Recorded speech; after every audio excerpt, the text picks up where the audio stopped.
நான் மாநில கல்லூரியில் படித்த பொழுது நான் பிஎஸ்சி முதலாண்டு படிக்கிறேன், துரைமுருகன் எம்ஏ முதலாண்டு படித்தார். முரசொலி செல்வத்தோடு தான் அவர் தொடர்ந்து வெளியே சுற்றிக் கொண்டிருப்பார். நான் எந்த தனி மனிதனுடைய வாழ்க்கையை பற்றியும் விமர்சிக்க விரும்பவில்லை. ஆனால் அன்றிருந்த துரைமுகன் யார்? அவருடைய பின்புலம் என்ன? அவருடைய குடும்ப சூழல் என்ன? இன்றைக்கு காட்பாடியில இருந்து கிருஷ்ணகிரி தாண்டி பெங்களூர் வரையில் விரிந்து கிடக்கக்கூடிய அவருடைய சாம்ராஜ்யம் எப்படி வந்தது? இதை என்னால் சகிக்க முடியவில்லை. திராவிட இயக்கங்களின் மீது எனக்கு விமர்சனம் இல்லை. மீண்டும் சொல்கிறேன், 8 கோடி மக்கள் இன்றைக்கு தமிழ்நாட்டிலே இருக்கிறார்கள். இந்த 8 கோடி மக்களில் 234 நல்லவர்களை சட்டமன்றத்திற்கு அனுப்ப நமக்கு விதி இல்லை. அப்படி என்றால் என்ன நாடு இது? எனக்கு இந்த கம்யூனிஸ்டுகள் மீது மிகப்பெரிய மரியாதை உண்டு. ஜீவாவை பற்றி நான் பேசியதை யூடியூபில் கேட்டு பாருங்கள். ஜீவா என்ற ஒரு மனிதனை சிந்திக்கிற பொழுதே உடல் முழுவதும் சிலிர்த்து போகும். எப்படிப்பட்ட தலைவர்கள் கம்யூனிஸ்ட் இயக்கத்திலே இருந்து அதை உயிர் கொடுத்து வளர்த்தார்கள். இன்றைக்கு 25 கோடி ரூபாய்க்கு அதை கொண்டு போய் அடகு வைத்து விட்டீர்களே நீங்கள் கம்யூனிஸ்டுகள். எங்களை போன்றவருடைய இறுதி நம்பிக்கையாக இருந்தவர்கள் நீங்கள். இன்னமும் தோழர்கள் தூய்மையானவர்களாக இருக்கிறார்கள் என்று நினைத்தோமே. இந்த 25 கோடி உங்களுக்கு எதற்கு நான் கேட்கிறேன்? அப்படி ஒரு ஆளும் கட்சியோடு சேர்ந்து உட்கார்ந்து கொண்டுதான் நீங்கள் இந்த நாற்காலியை தடவி பார்க்க வேண்டும் என்ற ஆசை இருந்தால் நீங்கள் கம்யூனிஸ்டுகளாக இருப்பதில் அர்த்தமே இல்லையே.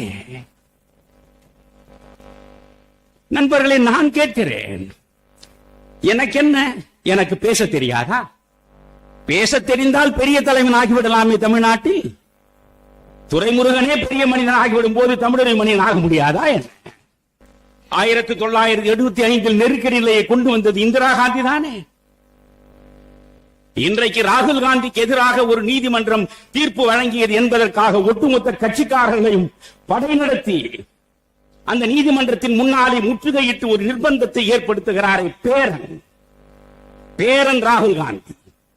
இவருடைய பாட்டி 1975 இவர் அலகாபாத், இவருடைய தேர்தல் நெறியற்றது ஒரு அரசு அதிகாரியை பயன்படுத்தியது அடிப்படையில் அவருடைய தேர்தல் செல்லாது என்று அலகாபாத் நீதிமன்றம் தீர்ப்பளித்த பிறகு அந்த நீதிக்கு தலைவணங்கினாரா இந்திரா காந்தி?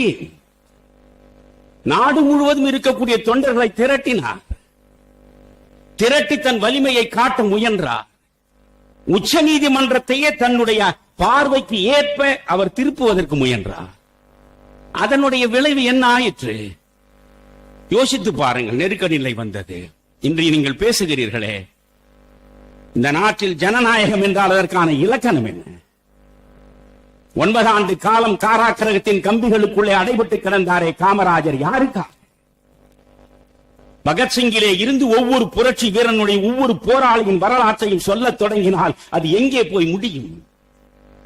இவர்கள் தங்கள் சொந்த சுயநலத்திற்காகவா இவ்வளவு தியாகங்களை செய்தார்கள்?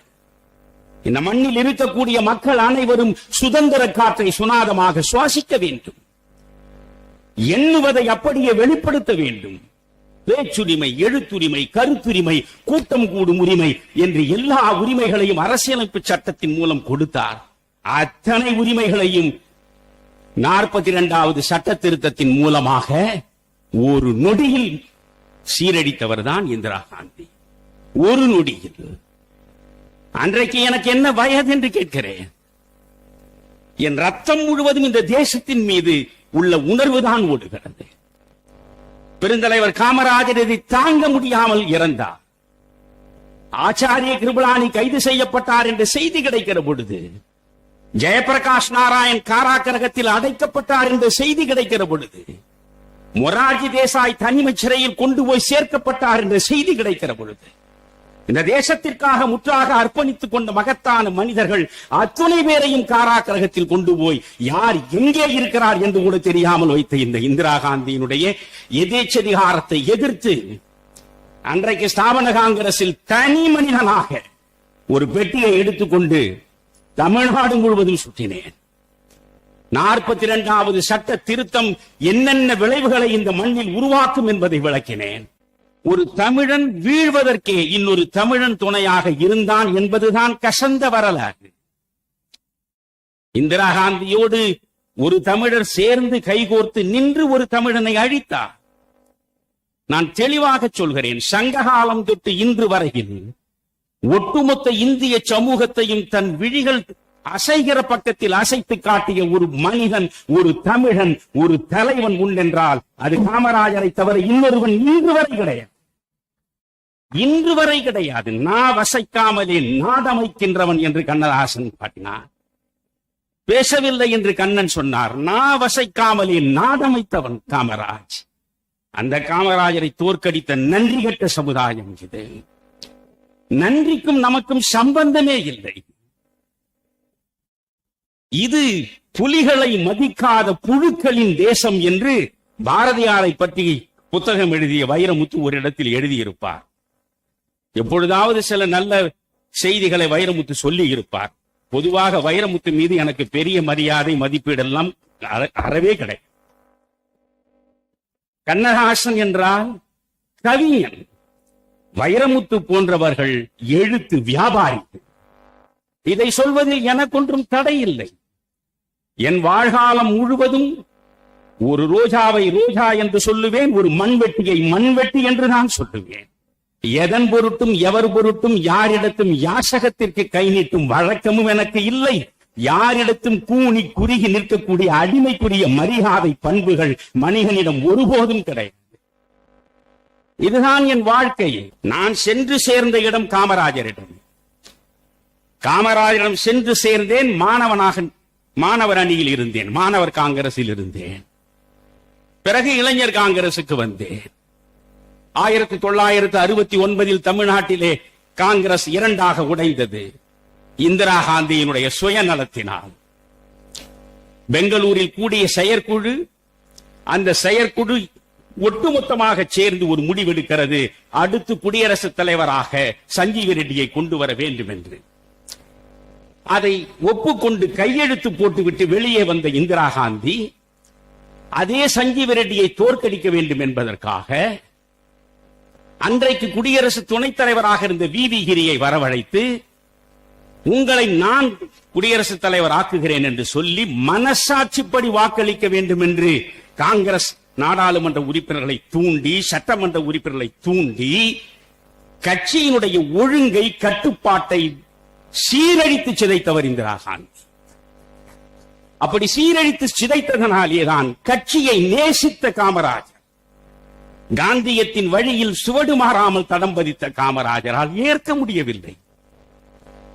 நேருவின் மகளாக இருந்தார் என்பதற்காக அவரை இந்த தேசத்தின் பிரதமர் நாற்காலியில் காமராஜ் உட்கார வைத்தார். காமராஜர் இல்லை என்றால் இந்திரா காந்திக்கு அந்த இடம் கிடையாது. காமராஜர் செய்த மன்னிக்க முடியாத ஒரு பாவம் உண்டென்றால் அது இந்திரா காந்தியை கொண்டு போய் அந்த நாற்காலியில் உட்கார வைத்ததுதான். இதை வெளிப்படையாக நான் சொல்கிறேன். இந்தியாவில் 50% பெண் மக்கள் இருக்கிற பொழுது பெண் மக்களின் பிரதிநிதியாக இந்திரா காந்தி இருக்கட்டும் என்று இந்திரா காந்தியை கொண்டு போய் உட்கார வைத்தார். தன் சுயநலத்திற்காக காங்கிரஸை இரண்டாக உடைத்தார். 1969 காங்கிரஸ் இரண்டாக பிளந்தது. நான் காமராஜ் தொண்டன். இன்றைக்கும் காமராஜரை வழிபடு கடவுளாக நெஞ்சிலே நேர்ந்து நிற்பவன் நான். என் வீட்டிற்குள் நீங்கள் வந்தால் படுத்து விட்டு காலையில் எழுந்து வருகிற பொழுதே என் தாயையும் தந்தையையும் என் உள்ளங்கைகளில் தரிசித்து விட்டு நேரே வந்து நிற்பது அந்த காமராஜ் என்ற மனிதனுடைய நிழற்படத்திற்கு முன்னாலேதான். கண்ணீர் விடுவேன், கலங்குவேன், பைத்தியம் போல் பிதற்றுவேன். நீதானே என்னை சீரழித்து இந்த நிலையிலே நிற்க வைத்திருக்கிறாய் என்று புலம்புவேன். அந்த காமராஜரை ஏற்றுக்கொண்டேன்.